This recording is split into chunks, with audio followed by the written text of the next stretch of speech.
What's the matter? Lives flashing before your eyes? No one's escaped me yet. Keep it at 100, that is an amazing song, and I had no idea after the first time I heard it what Supermassive would have in store for me over the years. Until Dawn was only the start of a horror legacy that would just rival any other one in the gaming industry. Probably not at the top of the list, but damn near close to it. Yeah, we had some questionable plots in the mix, and honestly a few bad twists also, but honestly they didn't really take away from the horror experiences on offer here. They afforded you the opportunity to see how your actions would affect the outcome if you were ever thrusted into a horror movie scenario blindly. Sure, everybody thinks that they'd be able to handle situations like this, they would know what to do, they'd know how to gear up, prepare for the situation, but honestly, you're probably gonna make the same dumb mistakes as any other horror movie protagonist would in their situation. Oh, I heard a voice that vaguely sounded like my friend in pain, I better go investigate. Dead. Decide you're not gonna listen to Dr. Grant's advice?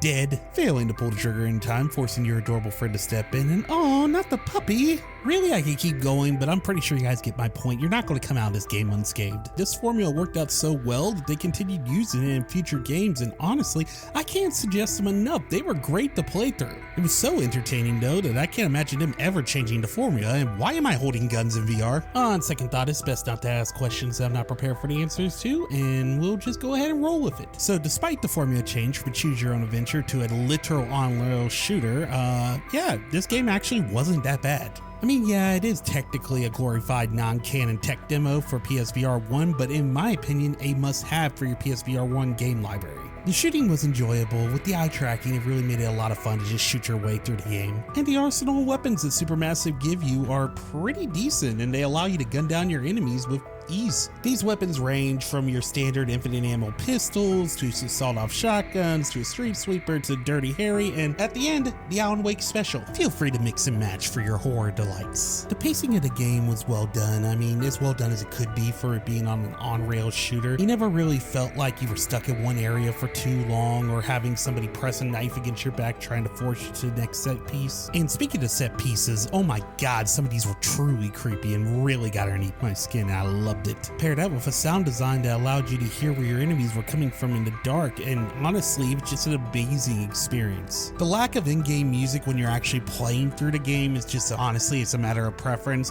It didn't bother me too much because it actually sounded like it would if you were riding the ride without the music, but at the same time, I feel like a carnival ride like that would have music playing in the background on loop or just constantly, and it not having it kind of broke the immersion a little bit, but it wasn't a deal breaker for me. Story-wise, this definitely wasn't something that was a priority for them. I mean, it is non-canon, so it really doesn't matter, but honestly, it was okay for what it was. Quick summary, you're playing as Josh, working through your own personal hell trapped inside of your head as your inner demons torment you. If you want to see how it ends, go ahead and pick it up and give it a shot. I'm not here to do any spoilers.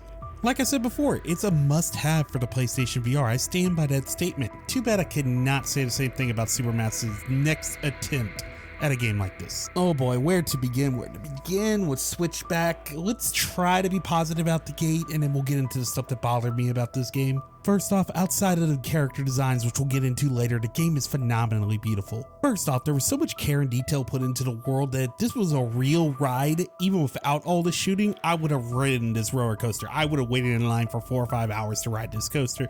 They did a phenomenal job just bringing the set pieces to life in roller coaster form. I mean, Supermassive's got you going through a ghost ship, a town of witches, vampire-infested ruins, and a building that basically was used to torment a serial killer's victims. Unfortunately, that being said, that's where the problems begin with this game. You see, where Rush of Blood only took inspiration from one game, Switchback decided to try to not only take inspiration from 4, but tell an original story while doing it.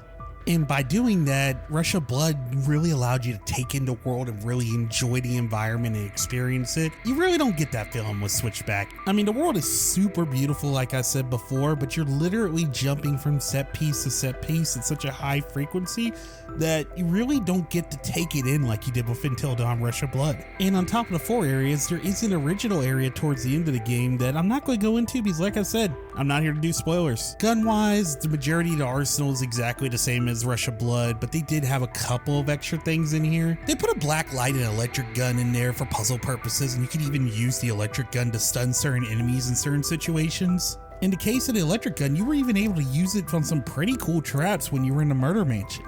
And it saddens me to say they downgraded Downwake Special from crowd control to a glorified puzzle mechanic. It does get replaced by a one-shot grenade launcher that does the trick well enough. That is when it wants to work. Big mistake in my book, but I don't want to go off the rails in this review, so let's try and get back on track. It was just a quick one, and how did you guys find me in VR? Story-wise, there's not much to write home about here. I mean, I do appreciate they attempted to do an original story with this game, but it's like the weakest story in all of the Dark Pictures Anthology games. And I'm not giving it a pass because it's a VR game, so let's just do a quick little recap so you guys can understand where I'm coming from before I get into it. The gist of the story is that you're on your way home to reunite with your sister to ride a roller coaster that was your dad's favorite while he was still alive. Unfortunately, on your way home, the train crashes. Everybody on the train died except for you, but it doesn't seem like you got off that easy because you seem to be trapped in some form of limbo where you're riding a twisted form of the Inferno as a demon lord hunts you down and you're attempting to save your soul as well as the souls of the other passengers from the train. It actually could have been a really interesting concept, they just didn't put enough effort into it. The main villain's design was okay, but really I was getting major Kerrigan vibes from her with breath that could definitely peel some paint. But at least they put in some effort with her. With the actual NPCs and other characters in the game that are supposedly part of this story, they look just like NPCs. I know that sounds counterproductive, but honestly, just think about it for a second. In all of Supermassive's other work, all their characters had unique, distinctive looks that made them stand out amongst each other. In this one, nobody looks unique or distinct. They just look like literally they picked out some people out of an asset dump and threw them into the game. And unfortunately, character models are not the only thing that comes up lacking when it comes to the NPCs of this game. The NPCs just were not fleshed out at all. I mean, there was some visual storytelling being done and there was a few lines here or there to give you a sense of their personalities, but honestly, you just didn't care about them.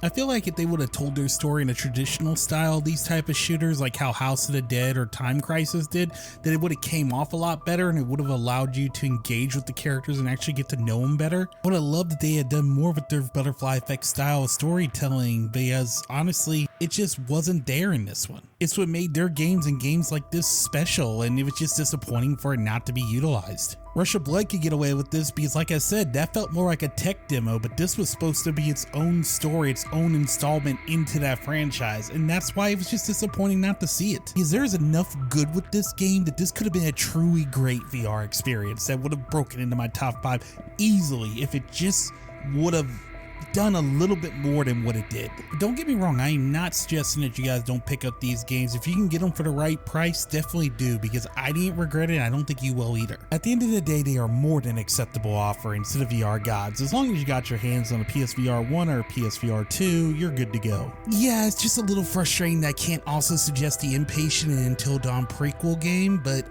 yeah, there's a reason for that and we'll be covering that in the future. Until then, I'm Broderick, thanking you for coming along for the ride of this quick dive review. Like, subscribe, and comment down below if I've earned it. And until next time, you guys take care and take it easy, and I hope to see you in the next video very soon.